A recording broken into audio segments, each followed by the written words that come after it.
भांति आज भी गाय चारा चरने के लिए जंगल में पहुंची। बहुत सुंदर भाव है, सभी लोग बहुत ध्यान से सुनना। नित्य की भांति आज भी गाय चारा चरने के लिए एक जंगल पहुंची। हरित हरित घास देख करके चारा चरने लगी। जंगल में गाय का एक ही शत्रु है जिसका नाम शेर है।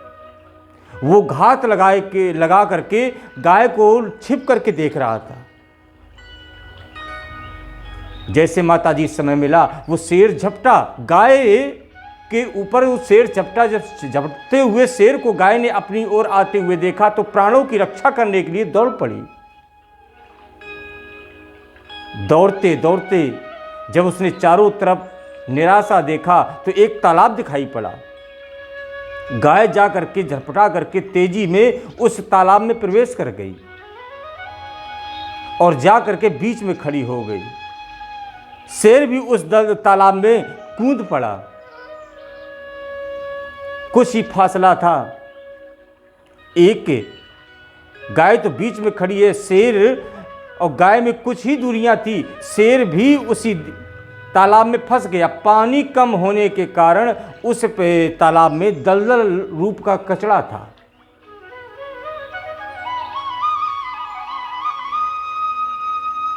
आहा, शेर ने बहुत प्रयास किया, अधिक प्रयास किया, परिश्रम किया, मेहनत की, पर माताजी उस तालाब से बाहर नहीं निकल पाया। उसकी आंख गाय की तरफ गई। शेर ने विचार किया, जब से मैं फंसा हूं बाहर निकलने के लिए पूरी ताकत लगा दी पर बाहर नहीं निकल पाया। जब से ये गाय अंदर घुसी है ये अपनी जगह से तिल मात्र भी नहीं हिल रही, इसका क्या कारण है? शेर ने गाय से बड़ा भाव सुंदर गाय से पूछा, आप प्रयास क्यों नहीं कर रही हैं? तो गाय ने बड़ा सुंदर उत्तर दिया। गाय ने कहा, भैया तुम आवारा हो, लावारिस हो, तुम्हारा कोई मालिक नहीं, तुमसे सब खौफ खाते हैं। यद्यपि मैं शाम तक घर नहीं पहुंची तो मेरा मालिक मुझे खोजते हुए निश्चित आएगा और मुझे इस मुसीबत से, इस आपदा से बाहर करेगा और बाहर करने के उपरांत में तुम्हें दंडित करेगा, तुमसे भी लड़ेगा। कितना सुंदर भाव हम लोगों को रामचरितमानस के माध्यम से मिला।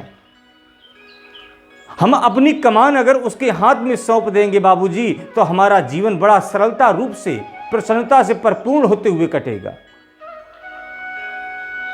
अब सौंप दिया इस जीवन का संभार तुम्हारे हाथों में। भक्ति ये नहीं कहती है कि आप सब कुछ त्याग करके हमारी भक्ति करो, हमारी उपासना करो, हमारी संध्या करो। भगवान के नामों को ही साध लो। कलयुग केवल नाम आधारा, कलयुग केवल एक नाम है और आपको भी नाम लेत भव सिंधु सुखाई। वो नाम, वो राम, हे राम के साथ बन जाओ, आपका जीवन सरलता पूर्वक पार हो जाएगा।